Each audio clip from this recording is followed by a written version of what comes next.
Hi. Hello. Hi, Facebook. It hasn't started yet. Yeah. Hi, Facebook. Hello, Facebook. Hello. Welcome to Larry's Library. We continue to read Treasure Island. Oh, where? Treasure Island. Tara, will you please take care of the treasure chest for us? Sure. So, Jim Hawkins befriended Captain Billy Bones at the Admiral Benbow Inn.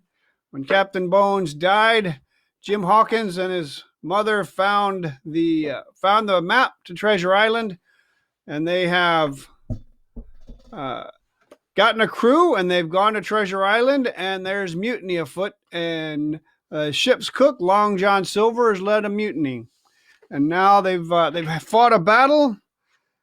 They're on Treasure Island. They fought a battle, and our hero Jim Hawkins has left the stockade to go have a little adventure himself to find Billy Gunn's boat, or Ben Gunn's boat. And he found Ben Gunn's boat, and we start with chapter 23 today. The Ebb Tide Runs. The Coracle, as I had ample reason to know before I was done with her, was a very safe boat for a person of my height and weight, both buoyant and clever in a seaway.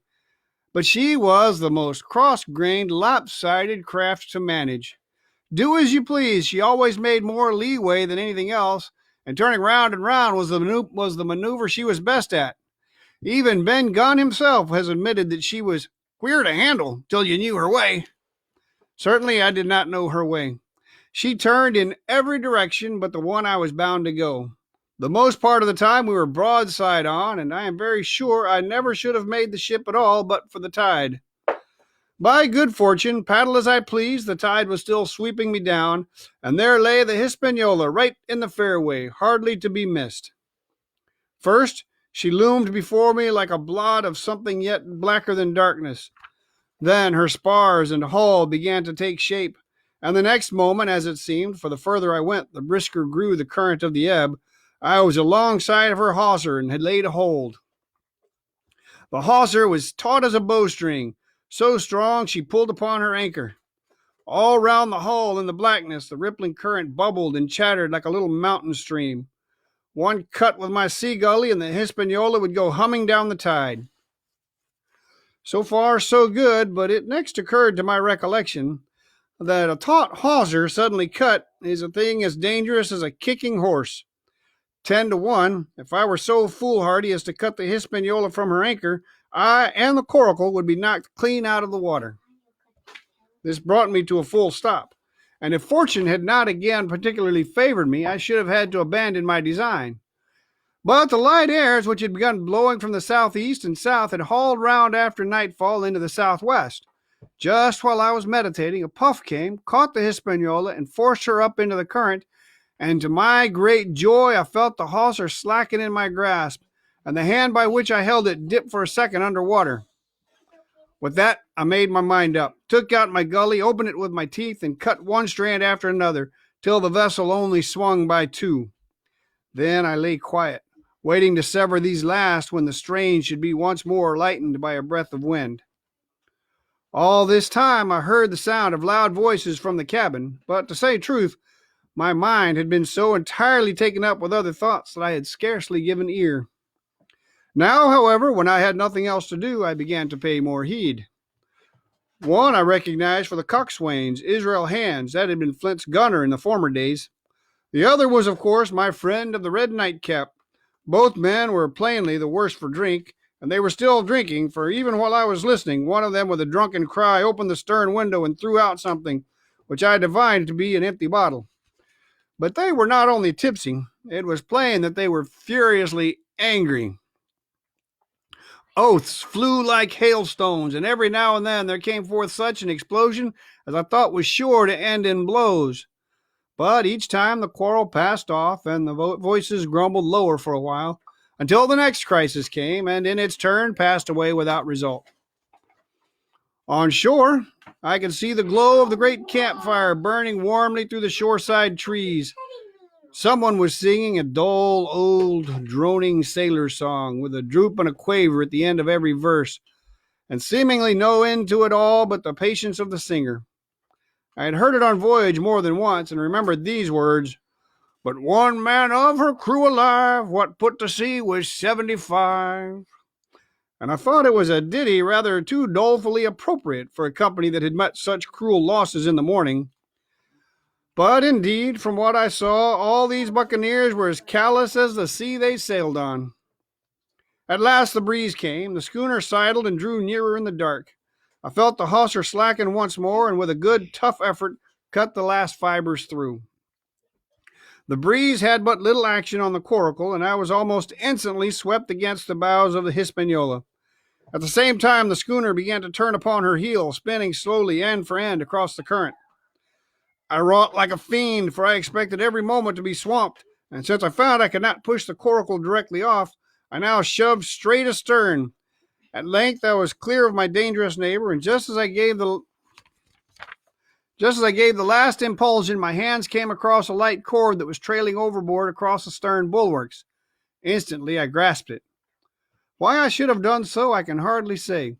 It was at first mere instinct, but once I had it in my hands and found it fast, curiosity began to get the upper hand, and I determined I should have one look through the cabin window.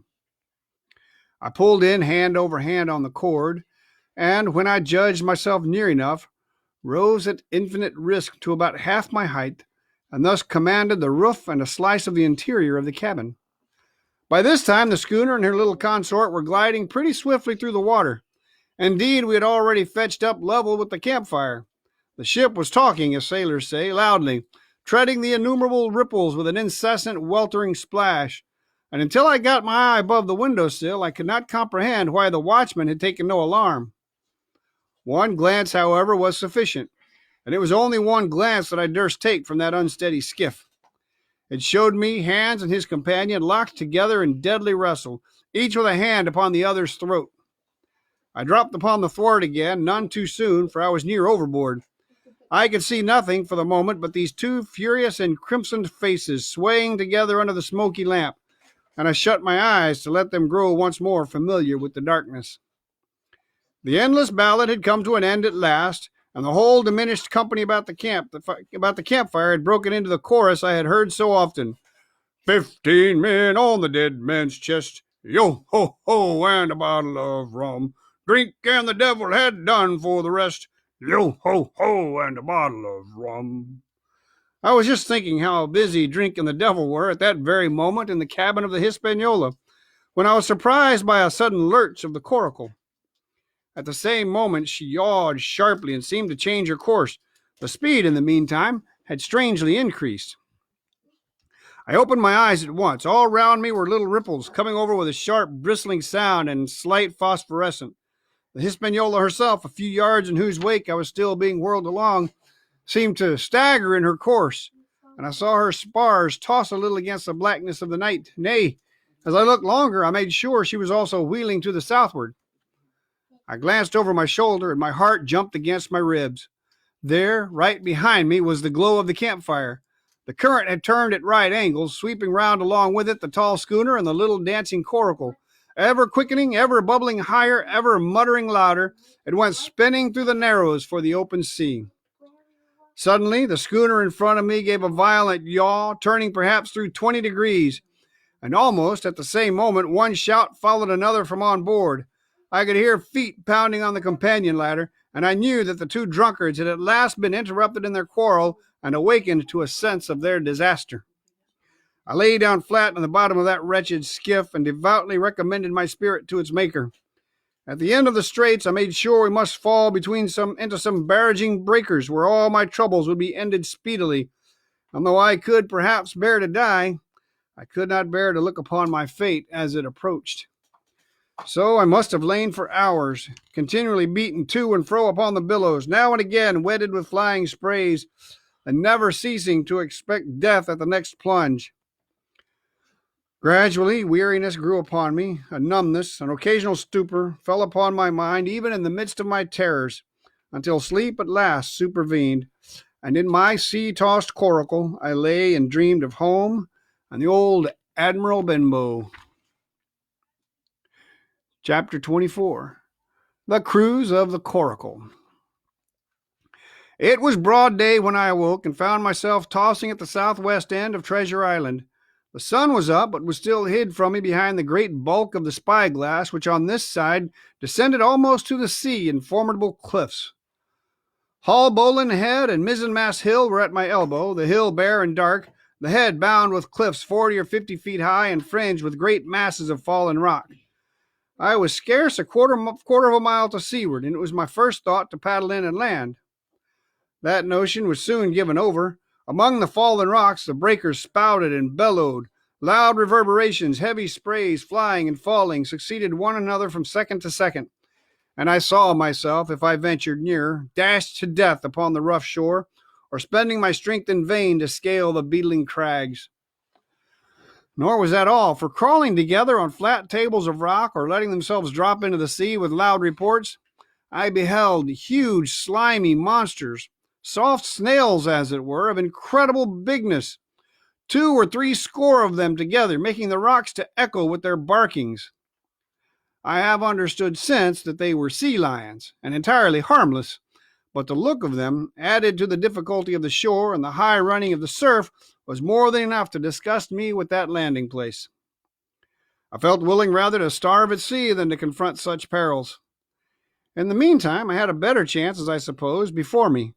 North of Haulbowline Head, the land runs in a long way, leaving at low tide a long stretch of yellow sand. To the north of that again, there comes another cape, Cape of the Woods, as it was marked upon the chart, buried in tall green pines, which descended to the margin of the sea. I remembered what Silver had said about the current that sets northward along the whole west coast of Treasure Island, and seeing from my position that I was already under its influence, I preferred to leave Haulbowline Head behind me, and reserve my strength for an attempt to land upon the kindlier-looking Cape of the Woods. There was a great smooth swell upon the sea, the wind blowing steady and gentle from the south. There was no contrariety between that and the current, and the billows rose and fell unbroken. Had it been otherwise, I must long ago have perished, but as it was, it is surprising how easily and securely my little and light boat could ride. Often, as I still lay at the bottom and kept no more than an eye above the gunwale, I would see a big blue summit heaving close above me. Yet the coracle would but bounce a little, dance as if on springs, and subside on the other side into the trough as lightly as a bird. I began, after a little, to grow very bold, and sat up to try my skill at paddling. But even a small change in the disposition of the weight will produce violent changes in the behavior of a coracle, and I had hardly moved before the boat, giving up at once her gentle dancing movement, ran straight down a slope of water so steep that it made me giddy, and struck her nose with a spout of spray deep into the side of the next wave. I was drenched and terrified, and fell instantly back into my old position, whereupon the coracle seemed to find her head again, and led me as softly as before among the billows. It was plain she was not to be interfered with, and at any rate, since I could in no way influence her course, what hope had I left of reaching land? I began to be horribly frightened, but I kept my head for all that. First, moving with all care, I gradually bailed out the coracle with my sea cap. Then, getting my eye once more above the gunwale, I set myself to study how it was she managed to slip so quietly through the rollers. I found each wave, instead of the big, smooth, glossy mountain it looks from shore or from a vessel's deck, was for all the world like any range of hills on the dry land, full of peaks and smooth places and valleys. The coracle, left to herself, turned from side to side, threaded, so to speak, her way through these lower parts, and avoided the steep slopes and higher toppling summits of the wave. Well now, I thought to myself, it is plain I must lie where I am and not disturb the balance. But it is plain also that I can put the paddle over the side and from time to time in smooth places give her a shove or two towards the land. No sooner thought upon than done. There I lay on my elbows in the most trying attitude, and every now and again gave a weak stroke or two to turn her head to the shore. It was very tiring and slow work, yet I did visibly gain ground, and as we drew near the Cape of the Woods, though I saw I must infallibly miss that point, I had still made some 100 yards of easting. I was indeed close in. I could see the cool green treetops swaying together in the breeze, and I felt sure I should make the next promontory without fail. It was high time, for I for I now began to be tortured with thirst.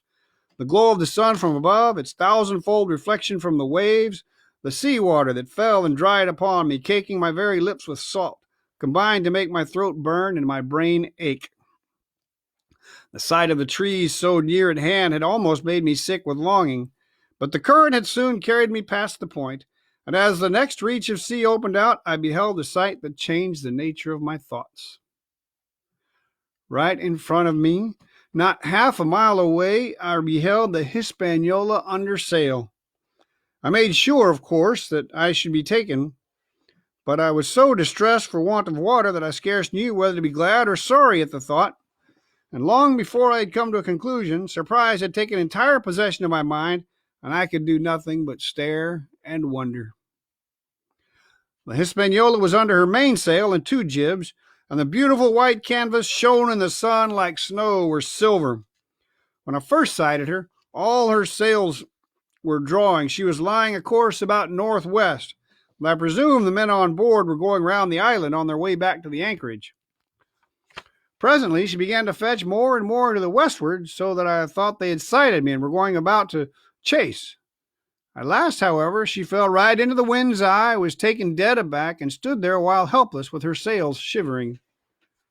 Clumsy fellows, said I, they must still be drunk as owls, and I thought how Captain Smollett would have set them skipping.